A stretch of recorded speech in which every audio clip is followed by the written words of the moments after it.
Bonjour à tous, je recommence. Donc on était prévu à 9 heures, il est 9h20 et on va essayer de pas trop rogner sur le créneau suivant.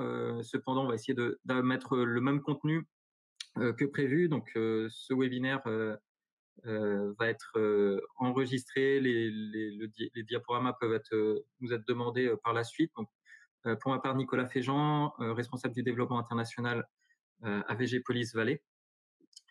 Et donc, ce webinaire fait partie d'une série que nous organisons au sein de VG Police Valais pour ses adhérents. Celui-ci est ouvert à tous dans le cadre du Salon du Végétal. Je remercie d'ailleurs le Salon du Végétal de nous laisser cette tribune. Donc aujourd'hui, dans cette journée où différentes présentations vont s'enchaîner.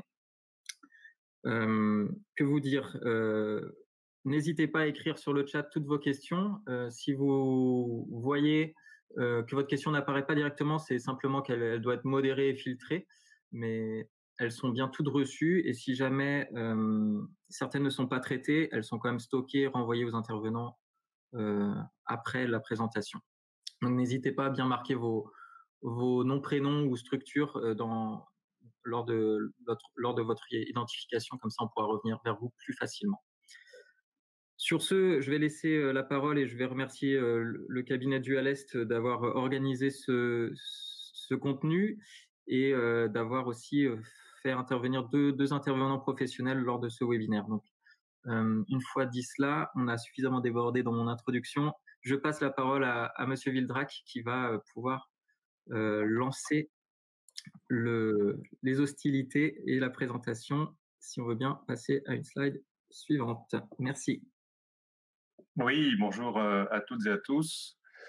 Voilà, donc slide suivante, s'il vous plaît.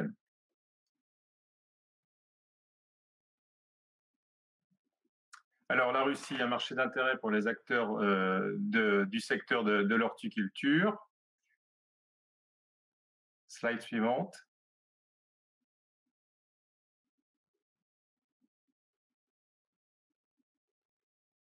Alors, en quelques mots, donc notre société Dual Est est présente sur la zone Russie CEI depuis 1991. Voilà, on a plusieurs activités, dont une activité de conseil et accompagnement export. Vous avez à l'écran effectivement les trois personnes qui interviennent, donc Guillaume Dubuis qui est basé à Moscou, qui est président, Sophie Lanfranchi, directrice commerciale, elle-même basée à Moscou, et moi-même basé au siège social à Lyon. Slide suivante.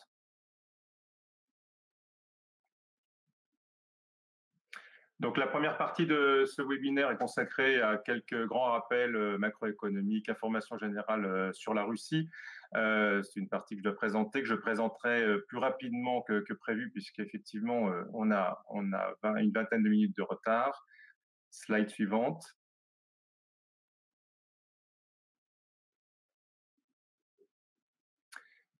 Fédération de Russie, quelques rappels. Slide suivante.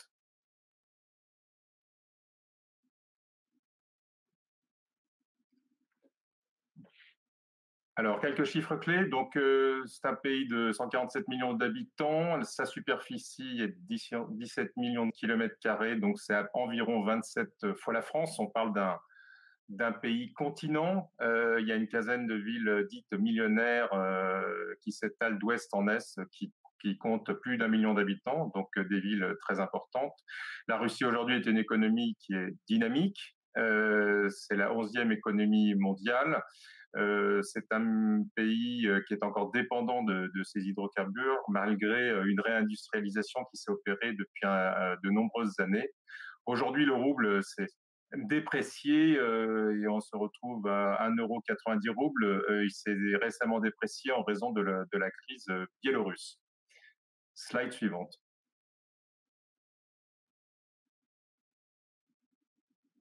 Alors voilà, cette carte vous montre la Russie avec tous ses fuseaux horaires qui indiquent effectivement à quel point le pays est le plus grand du monde et que c'est effectivement un pays immense, un pays continent. Slide suivante.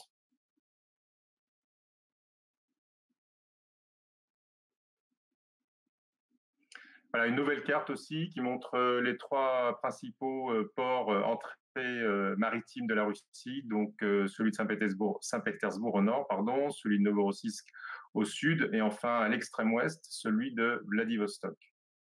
Slide suivante.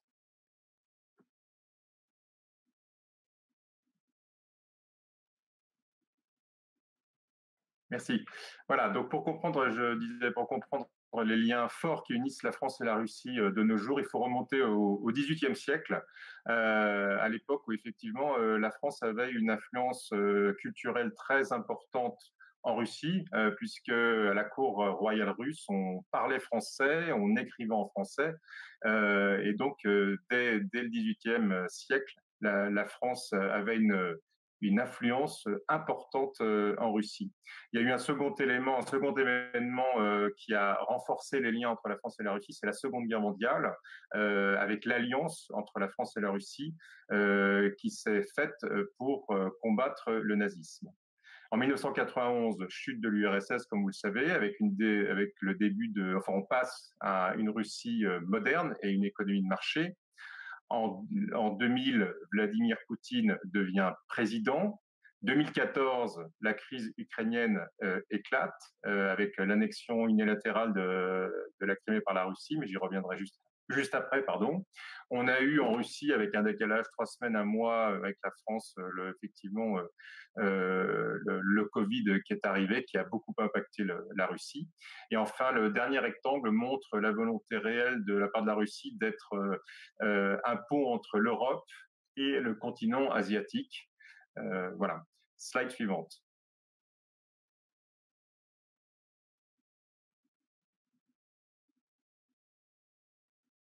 Alors, en quelques mots, concernant la crise ukrainienne, celle-ci, effectivement, a éclaté en 2014. Comme vous le savez, donc, suite à l'annexion de la Crimée par la Russie, il y a eu des sanctions occidentales qui ont été mises en place contre la Russie. À cela, la Russie a répondu avec des contre-sanctions et sous la forme d'un embargo qui visait un certain nombre de produits. Cette crise ukrainienne a entraîner de manière mécanique un ralentissement de la croissance économique avec un pouvoir d'achat de la part de la classe moyenne qui a fortement baissé et ça a aussi entraîné une modification assez profonde des comportements de consommation de la part des Russes.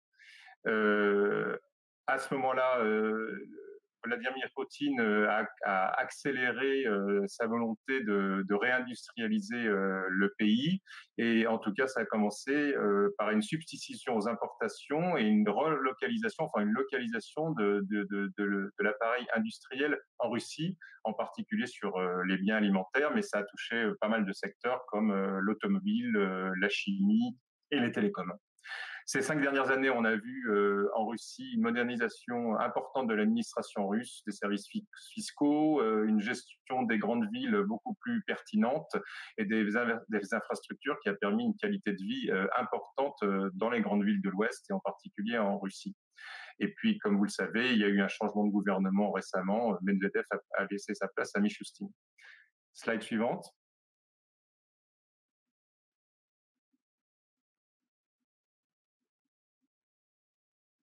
Alors, le marché russe, c'est un marché qui est en pleine mutation depuis 1991, pratiquement 30 ans. Aujourd'hui, c'est un marché qui est bien structuré, fortement concurrentiel. Il y a eu un développement très rapide de la distribution. Donc, en 2014, cette distribution a commencé à se développer avec, je veux dire, la présence de gros discounters, qui elle-même a été, en 2018, quelques années après, fortement concurrencée par les commerces de petite taille, les commerces de proximité de petite taille. Il y a eu un développement des services bancaires importants, services bancaires et du crédit à la consommation, avec l'endettement des ménages qui est en croissance de 25, enfin qui a été en croissance de 25% donc l'année dernière. Les Russes préfèrent les produits à valeur ajoutée, moyens et haut de gamme. C'est un pays, la Russie, qui est extrêmement grand, donc on a assisté ces dernières années à une révolution numérique importante avec des ventes en ligne fortement en hausse. Slide suivante.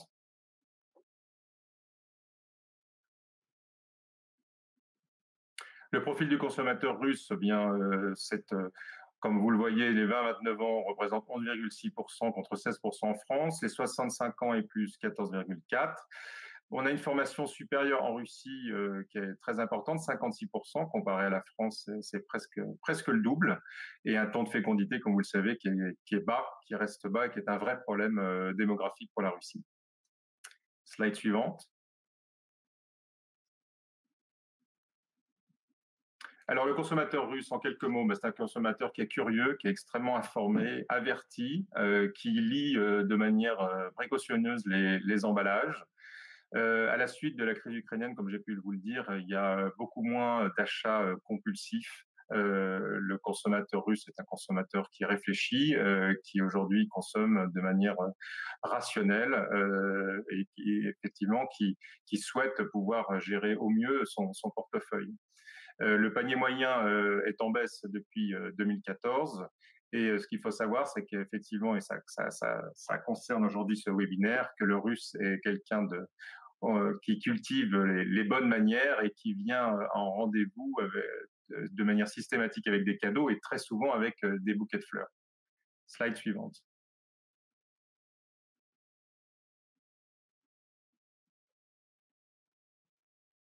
Voilà, donc les habitudes générales de consommation aussi, quelles sont-elles? Le russe est attaché, tous les Russes sont attachés à la marque du produit, à la qualité qu'il achète, à la durée de vie et à son origine. Il y a toute une jeune génération qui voyage énormément en Europe, en Occident, et qui est donc connaît bien effectivement les produits présents à l'étranger. Ils ont un véritable attrait pour ces produits. Ils sont effectivement très connectés sur l'ensemble des réseaux sociaux et ils ont en tête effectivement des référentiels d'achat importants qu'ils peuvent voir dans les grands magasins européens. Le russe consomme tout en se divertissant. C'est une activité pour eux qui doit être agréable et ludique et non pas une contrainte. Enfin, les consommateurs russes sont très amateurs de la qualité française et sont à la recherche de produits innovants. C'est ce qui fait la différence par rapport aux années 90. Aujourd'hui, le monde entier se déverse en Russie depuis près de 30 ans. Donc voilà, les Russes ont besoin de produits nouveaux, de produits innovants et ils sont, comme j'ai pu vous le dire, très sensibles au Made in France. Slide suivante.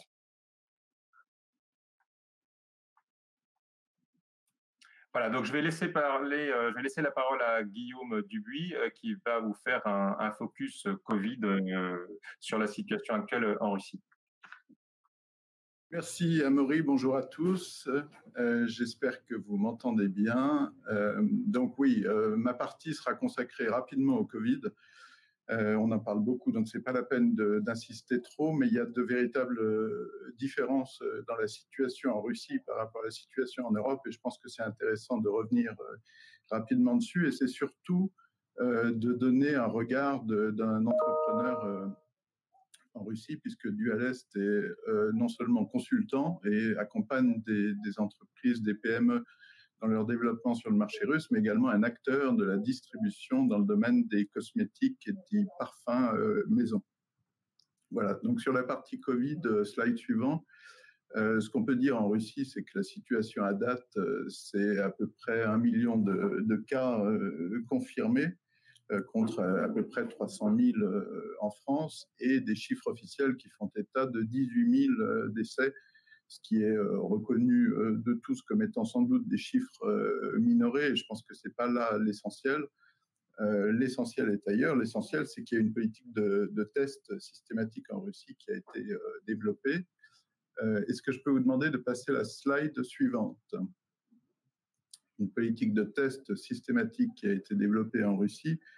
C'est un des premiers pays en termes de nombre de tests, et aussi une politique de tracking des cas très importante, de sur-tracking en réalité, puisque tout cas suspect en Russie faisait l'objet d'un tracking et fait toujours l'objet d'un tracking, ce qui a permis sans doute de circonscrire plus facilement l'épidémie. Il est très difficile de faire des bilans. Ce n'est pas l'objectif de notre réunion aujourd'hui.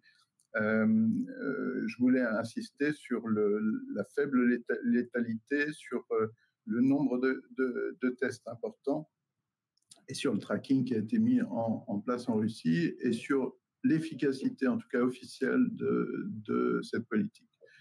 Les conséquences sur le business ont été spectaculaires comme dans vos business en Europe. On a eu 2 mois complets, un petit peu plus de fermeture quasi totale du pays, même si l'industrie a redémarré plus rapidement en réalité que la distribution et la vente au détail. Donc Nous, du Est, on a été confrontés sur notre partie distribution directement par ce Covid. On a une activité de grossiste, on a une activité de détaillant avec 6 magasins sur Moscou, on a une activité web et Internet, vente en ligne. Donc l'activité de détaillant a été, Dieu merci, préservée parce que nos magasins n'ont pas été fermés.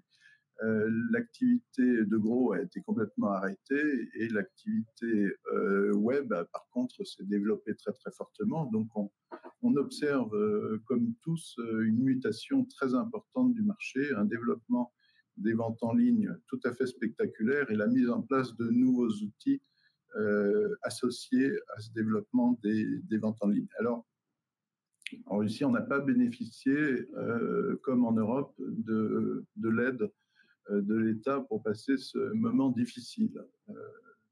Le chômage partiel, oui, merci de faire passer les slides parce que je discute un peu au-delà de ces slides qui sont très techniques et sans doute pas très intéressants pour nos spectateurs. En tout cas, celui-là, vous pouvez passer au suivant qui met en relief les conclusions de la période de Covid.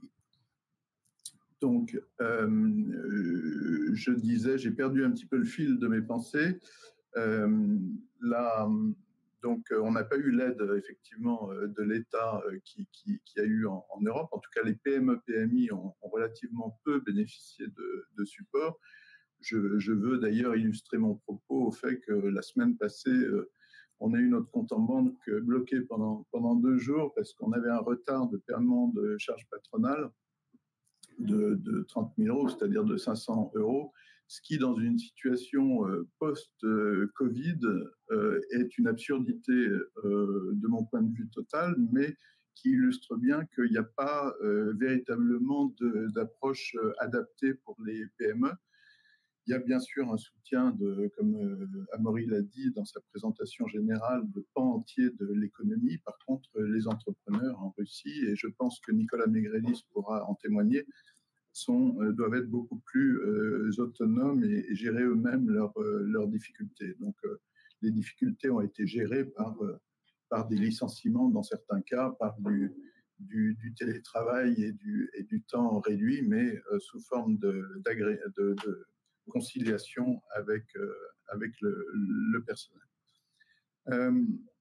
Ce que je souhaiterais dire aussi, c'est qu'il y a beaucoup d'articles ces derniers temps qui apparaissent pour parler de la résilience de la Russie. C'est-à-dire qu'il semble que le Covid et les chiffres que j'ai montrés illustrent que la mortalité est relativement réduite, que les médias essaient de ne pas créer d'effet de panique sur la Russie. En fait, l'effet Covid semble être plus réduit qu'en Europe. Il y avait un article récent du Kommersant et un article du Courrier de Russie également sur ce sujet-là, qui parlait notamment d'une revue de la baisse du PIB en 2020, qui était initialement prévue à 5% de chute et a été revue à 3,9%. Tout comme la baisse des investissements qui ne serait que de 6% contre 12% prévu initialement. À titre d'exemple, la France, on prévoit, on parle de chiffres de l'ordre de 9% de baisse du PIB sur 2020. Donc l'impact Covid est relativement modéré. Par contre, la politique s'invite souvent en Russie dans l'économie et donc on a un impact qui lui est plus lié au cours des matières premières pétrolières, aux événements qui se passent chez le voisin biélorusse et aux récents incidents avec Navalny de l'opposition. Tout ça crée une pression très importante sur le rouble et complique considérablement le travail des entrepreneurs en Russie. Voilà. Donc, je dirais en résumé qu'il faut être, pour travailler en Russie, il faut tenir compte de ces aspects-là, il faut être assez autonome, ne pas compter tellement sur l'aide de l'État, bien qu'on sent que dans la politique, en tout cas, il y a un souci de plus en plus important pour les PME, mais qui ne se traduit pas actuellement vraiment dans les faits. J'observe aussi une remarque peut-être parfois un peu désagréable, mais comme on est également consultant et qu'on observe les comportements français d'un côté et les comportements russes de l'autre, quand on parle de résilience des Russes, on peut parler aussi d'une réactivité très importante. C'est-à-dire qu'après la crise, on voit que les Russes sont repartis, essaient de réformer leurs entreprises, sont très, très dynamiques et très, très réactifs. Ils sont très habitués aux difficultés et ils ont une capacité à y faire face qui est très importante. J'observe moins ces derniers temps la même chose chez nos partenaires français. Il y a beaucoup bien sûr, pour des raisons objectives et de difficultés économiques, il y a beaucoup de télétravail, il y a beaucoup de temps réduit de travail, mais chez certains de nos partenaires, puisqu'on est également non seulement distributeur, mais aussi agent, un manque de réactivité. On est encore dans la crise du Covid. Or, les Russes, j'ai l'impression, ont déjà tourné la page, à tort ou à raison. On le verra plus tard, mais en tout cas, c'est le témoignage que je souhaitais apporter aujourd'hui. Et voilà, sur cette petite illustration de la situation en Russie, j'arrête mon exposé et je passe la parole à Sophie Lamfranchi qui va vous parler plus de votre métier, de votre marché. Merci et bonne journée, bonne fin de webinaire.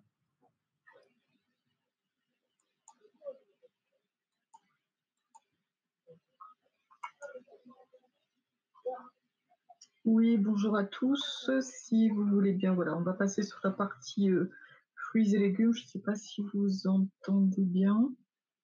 Bon, j'espère en tout cas. On a effectivement perdu un petit peu de temps, donc je vais essayer d'être assez rapide sur la partie fruits. Si vous voulez bien passer la slide suivante, s'il vous plaît. Merci. Sur la production de fruits, alors tout à l'heure on vous a parlé de l'embargo de 2014.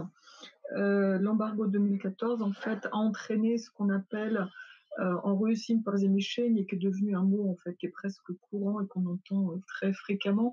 C'est en fait le développement de la politique de substitution aux importations. C'est-à-dire que c'est particulièrement fort dans la partie fruits et légumes et non pas et pas très fort sur la partie, je dirais, fleurs.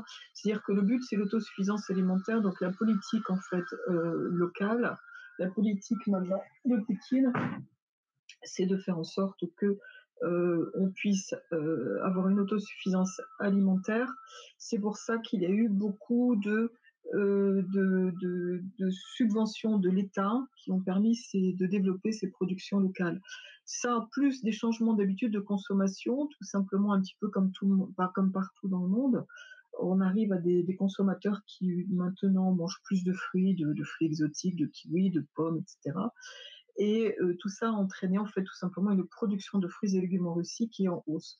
On arrive donc à 10% de plus sur ces 5 dernières années, ce qui fait quand même 1,2 million de tonnes de légumes et 200 000 tonnes pour les fruits et pins. On arrive à une production totale de fruits sur 2018 qui est quand même à 3,3 millions de tonnes, ça fait 22% de plus par rapport à 2017, ce qui est quand même assez important. Pour en revenir à la production, en fait, les sites de production sont plutôt installés, on va dire, la Russie, comme vous l'avez vu sur toutes les slides précédentes, est quand même un pays qui est très grand, on a 12 fuseaux horaires, on passe d'une Russie très froide au nord à une Russie presque un petit peu climatée, avec un climat un petit peu comme sur le sud de la France, au sud.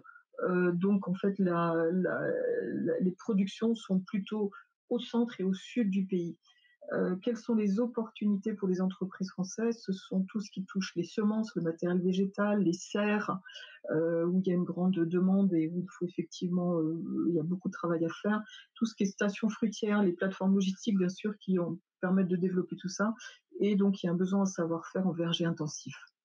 Merci, on va passer rapidement sur la slide suivante sur les légumes. Merci. Même chose, en fait, on parle toujours d'objectifs d'autosuffisance alimentaire. On est sur 2024 ici. Et on le disait tout à l'heure, les Russes aiment bien regarder d'où viennent les produits. En ce qui concerne les légumes, c'est vrai qu'ils aiment bien le Made in Russia.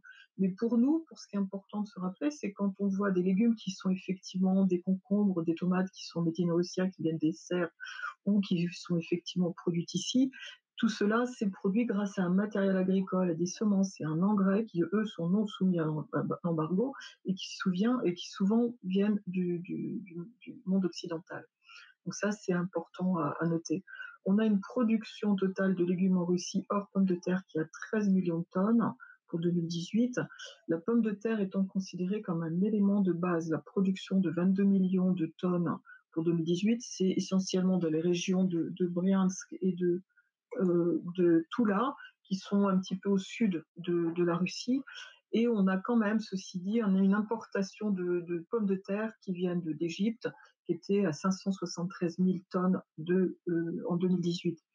Les légumes sous serre sont repartis à la hausse à partir des années 2010 parce qu'il y avait déjà des subventions qui étaient mises en place. C'est effectivement une partie très très importante et il y a beaucoup d'investissements, comme je vous l'ai dit tout à l'heure pour les fruits aussi, qui sont faits ces 3 dernières années pour augmenter la productivité. On arrive actuellement à environ 2500 exploitations professionnelles en 2016 et 500 chauffées et 2000 froides, puisqu'on parle des serres, on va dire film plastique et des serres plutôt des serres en verre qui ont besoin d'être retapées. Même chose, opportunités, semences, matériel végétal, plateforme logistique, savoir-faire et production sous serre et plein champ aussi, puisqu'on n'a pas parlé du plein champ. On va passer à la slide suivante pour la partie consommation. Merci. Consommation et importation et aide de l'État. Les fruits principaux, qu'est-ce que mangent les Russes? Des pommes, ce sont les plus grands mangeurs de pommes, je crois, presque au monde. Ils mangent des pommes, des poires, des clémentines, des oranges, des bananes. On arrive à 73 kilos quand même par an en fruits. En légumes, pommes de terre, choux, tomates, concombres, oignons, poivrons, carottes. Et on arrive à 112 kilos par personne par an. La Russie fait partie des 5 plus gros importateurs mondiaux de fruits et légumes. Avec en 2018, on arrive à 7 millions de tonnes de fruits. Et en légumes, on est à 1,6 milliard, pardon, je me suis trompée dans mes chiffres. Et c'est le premier importateur de pommes au monde. En ce qui concerne les investissements et fruits et légumes, c'est vraiment là que l'État met beaucoup, beaucoup de subventions. Et c'est pour ça que c'est un domaine qui se développe énormément, avec des baisses d'impôts, des subventions, des prêts, des crédits, des baisses de TVA sur certains fruits. On voit toutes les serres, en fait, tout le travail autour des serres qui se développe grandement. Voilà, ça c'est pour la partie fruits et légumes. On va passer sur la partie fleurs. Si vous voulez bien passer sur la slide suivante. Merci. Donc le marché des fleurs. Slide suivante, s'il vous plaît.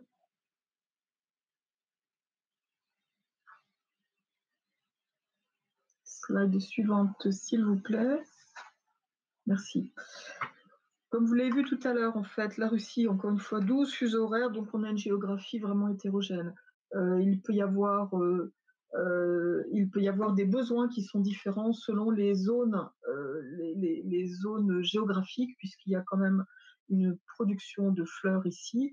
En tout cas, si on regarde sur le marché de la fleur coupée, la Russie est le 6e importateur de fleurs coupées de tout type, avec une croissance régulière de vente de fleurs fraîches coupées, dont vous parlera tout à l'heure Nicolas Maigrelis, à qui je vais passer assez rapidement la parole. Les fournisseurs principaux sont les Pays-Bas, l'Équateur, la Colombie, et la majorité des fleurs importées sont distribuées à Moscou, où il y a un pouvoir d'achat plus important, donc Moscou et Saint-Pétersbourg. Slide suivante, s'il vous plaît.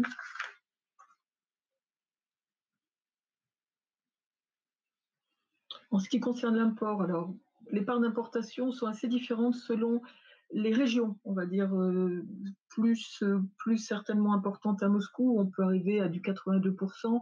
Les régions sud peuvent être un peu moins importantes parce qu'ils ont aussi une production locale qui peut être 76%. On a une importation de roses à 43%, chrysanthème 22% et œillets 16%. Augmentation de l'offre de roses par tous les pays fournisseurs, plus particulièrement d'ailleurs par le Kenya. Je crois que vous en avez parlé hier. Le Kenya pose souci pour ses problèmes de respect, on va dire, de logistique, et en tout cas des frais de logistique. Mais encore une fois, Nicolas pourra vous en parler tout à l'heure.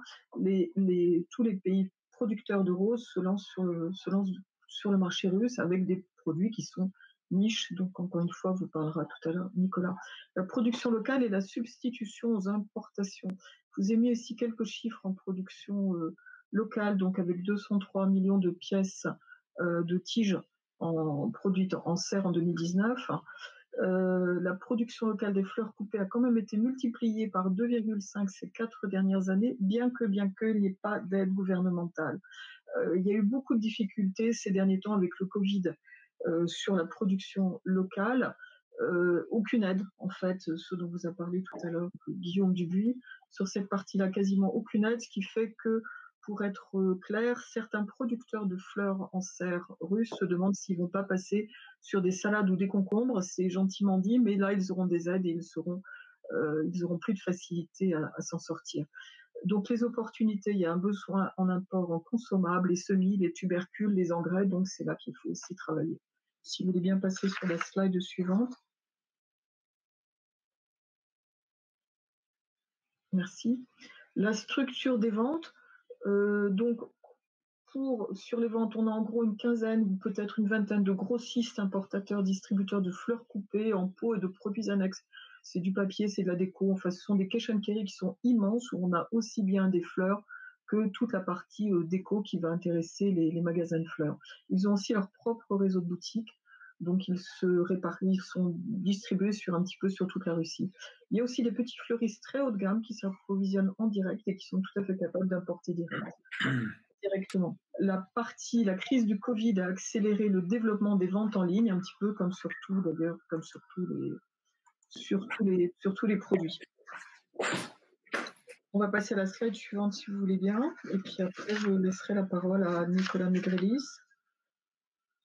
Les habitudes de consommation et les perspectives, les Russes sont des grands romantiques qui offrent toujours des fleurs à toutes les grandes occasions, et pas que les grandes occasions. Un rendez-vous amoureux, le jeune homme arrive avec un bouquet de fleurs. On voit souvent les couples d'amoureux se balader, la jeune femme avec un bouquet de fleurs à la main.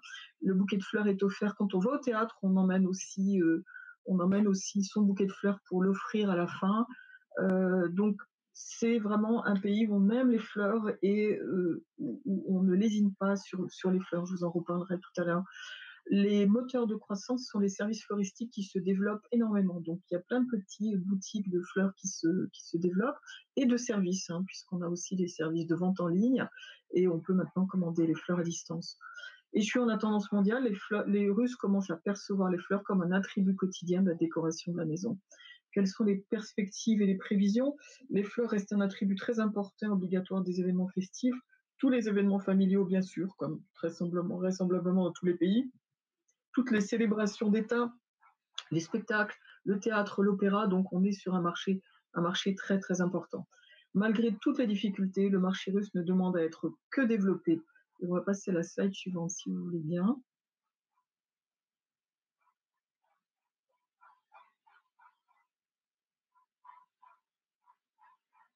On va passer très rapidement sur les 2-3 slides qui suivent, parce qu'on n'a plus beaucoup de temps. Si vous voulez bien, vous aurez ensuite ces slides qui vous seront transmises par VGPolis et le Salon du Végétal. Donc vous aurez l'occasion de lire tout ça. On est à votre disposition, nous, pour répondre à toutes ces questions et pour commenter plus en détail tout cela. Mais je voudrais passer la parole à Nicolas Megrelis. Nicolas, si tu es là, s'il te plaît, qui lui va vous parler. Nicolas, et slide suivante, s'il vous plaît. Slide suivante, encore une fois, slide suivante. Pardon, on va passer sur les prestations de Dual Est dont on vous a un petit peu parlé tout à l'heure. Encore plus loin, s'il vous plaît. On va continuer encore. Si on peut avancer encore un petit peu. Voilà, merci, on est arrivé là. Nicolas, je ne sais pas si tu es là. J'aimerais qu'on... Tout à fait, merci, je suis là. Je passe la parole à Nicolas Megrelis qui va vous parler de son travail, de son business. Nicolas Maigrelet, je te remercie encore d'être là avec nous. Vous allez voir, Nicolas est très intéressant. Je te passe la parole, Nicolas. Bonjour à tous, merci Sophie. Je vais me présenter en 2-3 mots. Donc, à 24 ans, en ayant fini mes études en Amérique, je me suis retrouvé un peu par hasard en Russie. Et à ce jour-là, maintenant, j'ai 51 ans, donc ça fait plus de 26 ans de Russie à mon actif.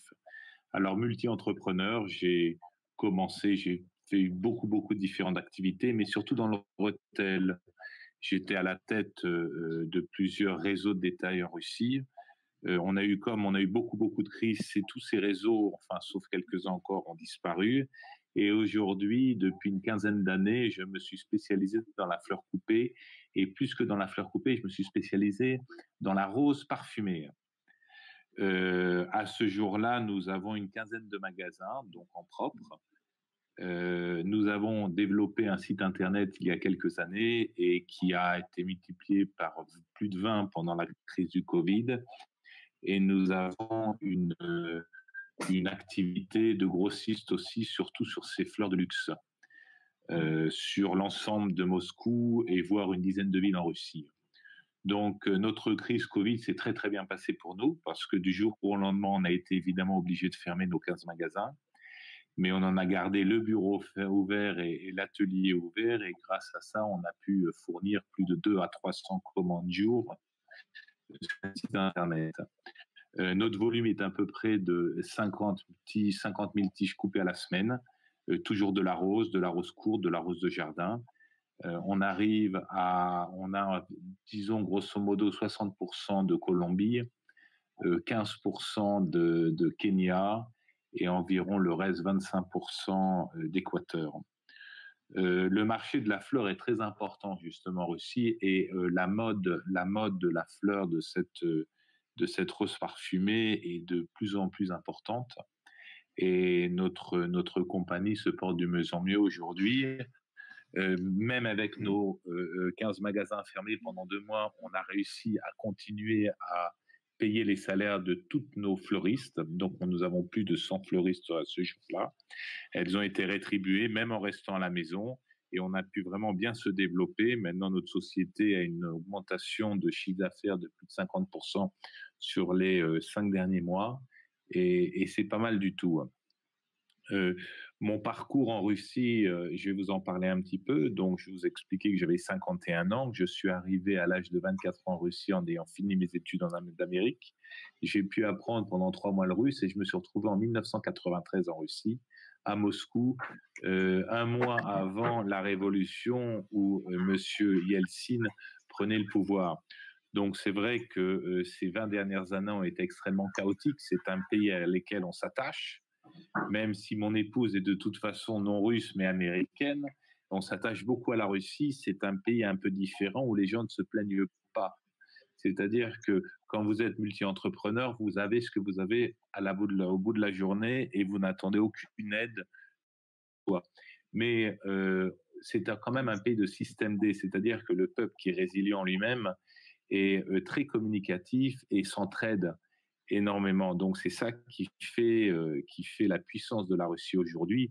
Et quelles que soient les sanctions contre sanctions et tous les problèmes financiers que la Russie aura dans le futur ou a eu dans le passé, elle s'en sortira toujours, parce qu'on parle d'un peuple extrêmement résilient. Ce que j'aimerais aussi rajouter, c'est la suite de mon histoire. Arrivé en Russie en 1993, j'ai commencé à faire du business de chocolat. Donc, si vous voulez, à cette époque, tout était à faire. Il y avait très peu d'étrangers, très peu de produits alimentaires. Donc, la première idée que j'ai eue, c'est commencer à importer du chocolat. Donc, j'ai importé des camions et des camions de tablettes de chocolat, dont j'avais fait ma propre marque. Pendant quelques années. Ensuite, le fait s'est passé que la famille Nina Ricci m'a confié la boutique. Ils avaient une boutique qui avait été, à l'époque de la privatisation, a été prise par le gouvernement. Et nous avons réussi à la récupérer. Ils m'en ont confié la gestion, et en même temps aussi d'être distributeur de la compagnie Nina Ricci. À l'époque, Nina Ricci, pendant l'époque soviétique, était un parfum aussi connu que Christian Dior ou Chanel aujourd'hui. Donc, j'ai pu me développer comme ça. Et en 1999, juste avant la crise de 98 qui a été extrêmement difficile, avec une forte dévaluation de plus de 200%, j'ai pu créer un nouveau concept qui s'appelait pour la douche et l'âme. La douche et douchi, c'était une type body shop, l'Occitane Body Shop, mais en plus avec de la vente, si vous voulez, sans vitrine. À l'époque soviétique, on ne pouvait pas avoir des produits tous les produits étaient derrière des vitrines en verre. J'ai créé cette chaîne-là, donc elle s'est développée extrêmement rapidement, et au bout de 4-5 ans, nous avions plus de 200 magasins à notre actif dans toute la Russie. Évidemment, il y a eu des nouvelles crises qui ont été de 2012 et 2014, et de 2008 aussi, qui ont été extrêmement difficiles. Et on a été obligé en catastrophe, enfin même pendant plusieurs années, à fermer tout ce réseau. Et en même temps, nous avions deux réseaux. Le premier réseau, c'était GF de Bruges, donc nous étions master franchisé de GF de Bruges. On a ouvert jusqu'à une dizaine de magasins, ça n'a jamais vraiment bien marché, donc nous avons été obligés aussi de fermer en 2012. Et à partir à cette époque-là, un petit peu avant 2012, j'ai commencé aussi le marché de la fleur coupée et j'ai commencé à vendre des roses. Donc j'avais un ami qui était en France et qui m'a un peu indiqué comment faire et m'a donné tous les tuyaux, et j'ai commencé avec lui. Et depuis ce moment-là, donc les roses sont restées parce que le marché était assez exceptionnel. C'est un pays qui consomme énormément de fleurs, comme Sophie nous le disait. Et donc c'est un pays, on est toujours en recherche de produits très sélectifs. On arrive aujourd'hui un petit peu à acheter très peu en France, dans le sud de la France, un peu de verdure, mais on est très embêté que toutes nos fleurs, on doit les importer de Colombie ou d'Équateur ou du Kenya, et on aimerait bien de plus en plus avoir quelques produits français à mettre à nos actifs. Voilà, donc je voulais vous dire quelques mots sur ce parcours, et si quelqu'un est intéressé à nous contacter dans le futur, on sera très content de lui répondre. Merci Sophie. Oui. Merci Nicolas, je pense qu'il doit y avoir des questions, peut-être Nicolas Ferjean, il y a peut-être des questions pour oui. Nicolas, si on a encore un petit peu de temps, mon petit entrepreneur. Merci à tous pour le respect du timing et toutes ces informations. Je pense que c'était assez riche. Il y a eu une question sur, là on a fait un focus plutôt fleurs coupées. Qu'en est-il de la production des plants ou des fleurs en pot? Est-ce qu'il y a un marché pour ce type de produit? Oui, il y a tout à fait. Effectivement, on ne pouvait pas tout balayer en si peu de temps. Il y a des productions de fleurs en pot et de petits arbustes qui sont très importantes, qui sont en plein air, et selon les régions qui sont effectivement selon les espèces et les régions. Donc c'est une production qui existe et qu'on pourra si la personne qui a posé la question le veut, on pourra en reparler plus en détail. Mais c'est vrai qu'on était parti, c'est plus, on va dire que ce qu'on retrouve dans les boutiques en ville, comme les boutiques par exemple de Nicolas, c'est plutôt de la fleur coupée. La fleur en pot existe, les gens en plantent aussi beaucoup dans leur propre jardin, mais oui, c'est aussi quelque chose dont on pourra parler. D'accord, très bien. Donc j'invite, comme on a commencé un petit peu en retard, on a encore une dizaine de minutes. Si vous avez des questions, si vous souhaitez le mettre dans le chat, n'hésitez pas. Donc on a bien senti ce regain, ce rebond sur les ventes par Internet, que les fleurs, et notamment les fleurs coupées, c'est vraiment un cadeau obligatoire, disons, dans la culture russe. Qu'en est-il aussi de fleurir sa maison ou son jardin? C'est quelque chose il y a des changements de tendance là-dessus, ou est-ce que le Covid a engendré des changements de comportement, de penser aussi à fleurir sa maison? Nicolas, peut-être?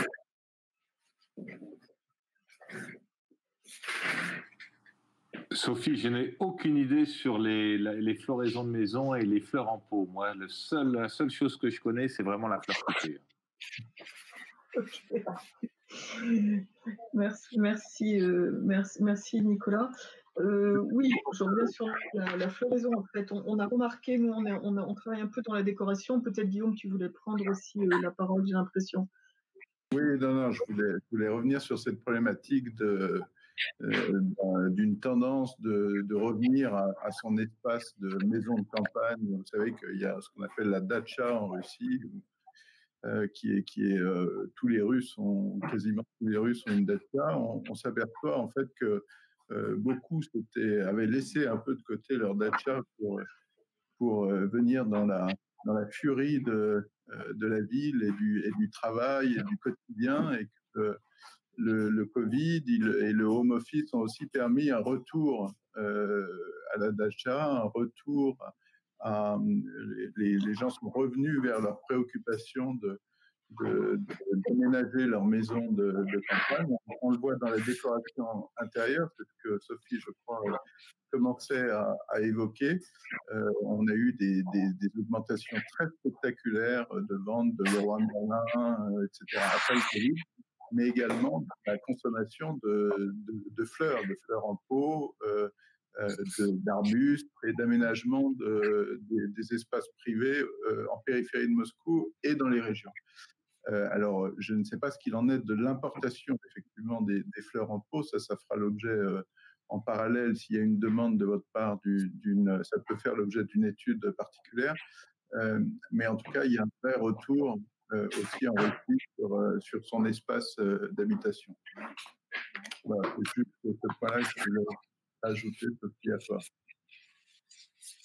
Oui, effectivement, ce dont parlait Guillaume, c'est par rapport à tous ces gens qui ont réaménagé leur maison de campagne et leur dacha. Donc là, c'est vrai qu'on le voit partout, puisque nous, on est assez dans ce milieu de la déco. Tout le monde achète maintenant des fleurs en pot, etc. Je vois une question sur la lavande aussi, hein, Nicolas, si tu veux bien peut-être la lire pour... Oui, donc quelle plante produite en France pourrait représenter un marché en Russie, compte tenu des climats très différents, des goûts différents? Et donc la personne qui pose la question est dans le pays de la lavande, dans les Alpes de Haute-Provence. Alors, si je vais juste rebondir peut-être. Alors, je crois que Nicolas, toi, tu avais des demandes, Nicolas Maigrelis, sur la verdure du sud de la France. Je veux un tout petit. Je veux un tout petit peu de lavande, mais c'est vraiment peanut, c'est 0,002% de mon chiffre d'affaires. J'en achète un petit peu dans le sud de la France, de la lavande fraîche. J'en achète aussi au Kenya, mais c'est très très peu. Ça doit être un carton par semaine et encore moins. Il y a un marché, j'ai vu qu'il y avait quelques compagnies qui s'amusaient à amener de la lavande séchée pour en faire des petits coussinets pour la déco. Mais vendre des bouquets de lavande, le problème, c'est si vous mettez de la lavande avec de la rose, ça tue la rose. Donc, c'est assez difficile de faire des bouquets de lavande et de rose aujourd'hui. Mais je pense que Sophie, toi, tu devrais avoir surtout dans la déco, la lavande séchée doit être pas mal utilisée. Alors, merci Nicolas. Pour la lavande, effectivement, il y a une demande sur la lavande. Après, j'ai cru comprendre que la lavande de France, la lavande de Provence, sentait beaucoup plus que la lavande russe, parce qu'en fait, il y a une production russe de lavande du côté de Sochi et dans le sud, et il y a, à ce que je sache, il y a même une exportation de lavande de la Russie vers la France, hein, puisqu'on a été abordé par quelques grossistes de lavande français qui, n'ayant pas suffisamment de lavande en France, nous avaient demandé de sourcer de la lavande ici en Russie. Voilà, donc en tout cas, à vérifier ce qui se passe ces derniers temps sur la lavande. Il y a effectivement un intérêt, comme sur tout ce qui est huiles essentielles, et ça on le sait, puisque du côté de notre implantation et du côté de retail que l'on développe avec Guillaume Dubuis sur les huiles essentielles, on sait qu'il y a un intérêt effectivement sur ces produits.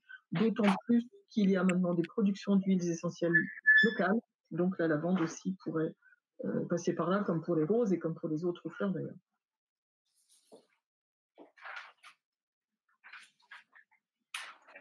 Très bien. Je ne vois pas de prochaines questions. Est-ce qu'il y aurait des compléments d'information ou des focus qui seraient plus nécessaires d'approfondir? Je pense qu'il y a largement de quoi discuter, puisqu'on l'a dit, le marché russe est un grand pays avec pas mal de différences et des capacités de production assez variées. En une heure, on ne peut que effleurer et toucher du doigt certains sujets. Je pense qu'on va pouvoir conclure. Je ne vois pas d'autres questions. Donc, au VG Police Vallée, on a on a cette série de webinaires qui s'intéressent à... Ah si, une question, pardon. Comment les prix de vente en Russie se comparent-ils aux prix français? On parle des roses? Parlons des fleurs coupées qui a été notre focus d'aujourd'hui. Ouais. Nicolas, si tu es encore là, peut-être? Oui, je suis encore là. Point de vue prix de détail, on n'est pas plus cher qu'en France. On est à peu près au même niveau. Hein. Une belle rose, et encore, moi, je trouve qu'on est un peu moins cher. Une belle rose qui s'appelle la White O'Hara, donc la O'Hara blanche, 60 cm de senteur, va coûter jusqu'à 8 € en France, jusqu'à 8 € chez un fleuriste de luxe. Et ici, on va la vendre 3 €. Donc, mais une fleur normale coupée équatorienne, on va être dans les mêmes prix qu'en France, voire même un petit peu moins cher à cause de la dévaluation récente. Voilà. Ça, c'est sur le... Alors, si je peux me permettre, le bouquet de fleurs, comme je vous l'ai dit tout à l'heure, c'est vraiment quelque chose qui est très, très courant, qu'on achète beaucoup pour toutes les occasions, hein, et en général, sur les beaux bouquets de fleurs. Je dirais que, étonnamment, les Russes sont capables de dépenser beaucoup d'argent sur certains produits, et sur les fleurs, c'est le cas, parce que si on prend au panier moyen, ou en tout cas à des rapports salaire et dépenses, le moindre bouquet de fleurs à peu près correct va tourner plutôt, on va dire, autour de, je dirais, 4 000, 5 000 ou 6 000 roubles, ce qui nous fait 50 € à peu près, 40, 50 €. Donc, les Russes sont capables de dépenser quand même pas mal sur les fleurs. Je crois que là-dessus, notre ticket moyen d'un bouquet de fleurs à l'heure d'aujourd'hui, on en vend à peu près 500 par jour. On va dire que c'est 2500 roubles. Donc on est à 30 €. Donc on est presque, le ticket moyen est presque le double du ticket moyen français d'un fleuriste qui est plus vers les 15-18 €. Voilà. Et je dirais encore, je trouve que, parce qu'effectivement tu étais sur de la rose, qui ne sont pas nécessairement de gros bouquets, mais les fleurs exotiques aussi sont très demandées. Et c'est vrai, quand on regarde dans les boutiques de fleurs, les fleuristes plutôt haut de gamme, on va dire, on arrive à des choses qui sont quand même très, très élevées. Et les Russes dépensent pour ça. Plus que sur tout à fait. un autre sujet. Hein. Donc on est vraiment de la même façon qu'ils vont dépenser sur les fleurs, sur les graines, sur les semences pour planter dans leur jardin, et sur les pots pour mettre à la maison en fait. Hein. Il y a vraiment un attrait particulièrement important sur ce marché, sur ce produit. Entendu. Écoutez, il est 10h15, on avait commencé à peu près à 10h20. Alors, je vois une toute dernière question. Vraiment, on va répondre à celle-là et clôturer. Pardon, je vous la mets disponible, visible pour tous. Vos achats fleurs coupées, essentiellement issus du direct producteur ou du cadran? Nicolas? Sont essentiellement quoi? Essentiellement 99% du producteur. J'ai des contrats à l'année. Parce qu'avec le cadran, on n'arrive pas à voir ce qu'on veut. On sélectionne vraiment. On a une cinquantaine de variétés différentes et on veut ces variétés. Et au cadran, on n'arrivera pas à voir les variétés qu'on veut. Et deuxième chose, quand on les achète directement sur la plantation, on gagne un jour. Et ça, c'est important parce on reçoit des fleurs tous les jours et on les vend dans les 24 heures. Donc, on a vraiment un jour, pour nous, c'est très important. Entendu. Je crois que là, la question a été répondue et on ne laisse aucune question derrière. Donc, encore une fois, merci à vous tous de vous être connectés, de vous être prêtés au jeu, malgré les petits soucis techniques de démarrage. On lançait la journée, ça peut arriver. Je vais laisser à chacun la suite. Donc, ça va traiter business model du secteur végétal. Donc, à tous ceux qui continuent la matinée avec le salon du végétal, bonne journée à vous. Tous ceux qui nous écoutent, bonne journée à vous également. Et merci à tous. Merci. Bonne journée. Merci à tout le monde. Je rajouterai pour tous que nous sommes bien sûr, via Nicolas Féjean, à la disposition totale de la cinquantaine de personnes qui a bien voulu assister, qui a pris son temps pour assister à notre webinaire. On n'a pas été toujours en détail sur tous les sujets parce qu'encore une fois, comme vous l'a dit Nicolas, c'était pas possible, mais on sera enchanté de continuer à travailler avec vous. Vous avez nos coordonnées par Nicolas. Nicolas Maigrelis a des demandes particulières sur le sujet, il l'a déjà dit, et nous, on est prêts à répondre et vous guider, vous accompagner sur tout le développement de vos produits. Merci à tous, merci Nicolas, merci le Salon du Végétal. Au revoir. Au revoir.